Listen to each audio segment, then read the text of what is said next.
এবং সেই পবিত্র ঈদের ভিতরে আমি সমস্ত মুর্শিদাবাদ জেলাবাসীকে শুভেচ্ছা এবং অভিনন্দন জানাই।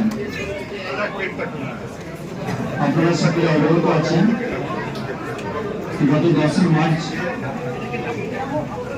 এই অধিকার যে গর্জনের ডাক, জনগণের যে গর্জনের ডাকে আমাদের সকলের জননেত্রী মমতা ব্যানার্জি এবং আমাদের সেনাপতি আমাদের রাজ্যের 42 লোকসভা কেন্দ্রে নাম ঘোষণা করেছে। আমরা জমিপুর লোকসভাবাসী আশীর্বাদ নিয়ে আজকে আমরা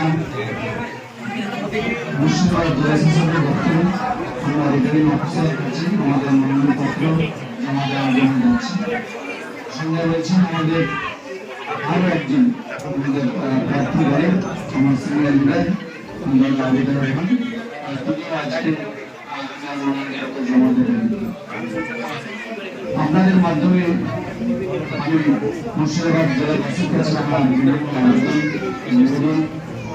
যেভাবে বাংলার মানুষ শান্তি শৃঙ্খলা সহ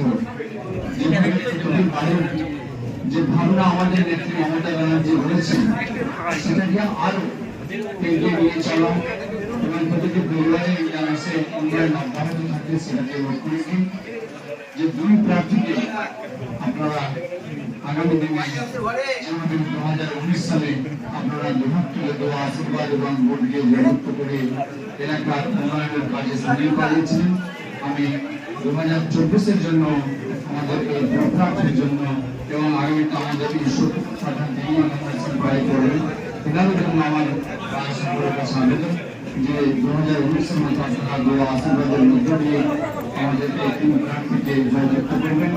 এবং সর্বোপরি একটা কথা আমি এটুকু আপনাদের জানিয়েছি আপনাদের মাধ্যমে এবং আজকেও জানাচ্ছি, মানসিক শিক্ষা যদি না পারি মানুষের আপদে বিপদে আমরা কাছে থাকবো ইনশাআল্লাহ।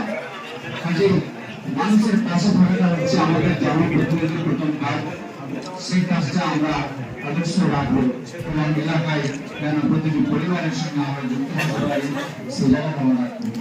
যাই হোক, আজকে আমরা মুর্শিদাবাদ আমাদের বহরমপুর জেলা পার্টি অফিসে আমাদের পার্টির জেলা সভাপতি অপরাধ রয়েছে, আছেন আমাদের রাজ্যের দুই সহসভাপতি মাননীয় হাসান সাহেব এবং মাননীয় সাহেব, আছেন আমাদের সমস্ত বিধায়কগণ, আছেন সভাধিপতি আমাদের সিনিয়র বিধায়ক লিডার আমাদের বড় ভাই আমার নিয়ামত সাহেব থেকে মন্ত্রী আখরুজ্জামান আমাদের জেলার একমাত্র তিনিও আছেন এবং তিনি শুধু মন্ত্রী তো আছেন, তিনি জমিপুর লোকসভার চেয়ারম্যান। তো কাজে তিনি যেভাবে জমিপুর লোকসভাকে এগিয়ে নিয়ে যাওয়ার যে কাজ করছেন আমি ধন্যবাদ জানাই জওয়ান সাহেবকে, তিনি খুব ভালোভাবে কাজ করছেন। পাশাপাশি সমস্ত মিডিয়া সেল এবং যে সমস্ত আমাদের পার্টির গুণগ্রাহী, যে সমস্ত আমাদের পার্টির নিষ্ঠাবান কর্মী আজকে প্রত্যন্ত গ্রাম থেকে চলে এসেছেন দলকে সমর্থন করার জন্য, দলকে আরো শক্তিশালী করার জন্য এবং প্রার্থীকে উৎসাহিত করার জন্য। আমি এই উৎসাহ যেভাবে আপনাদের আজকে পেয়েছি এই উৎসাহ আগামী দিনে আপনারা প্রতি বাড়িতে বাড়িতে মানুষকেও এরকম ভাবে উৎসাহিত করবেন এই আহ্বান রেখে আমি আমার বক্তব্য রাখছি। ধন্যবাদ।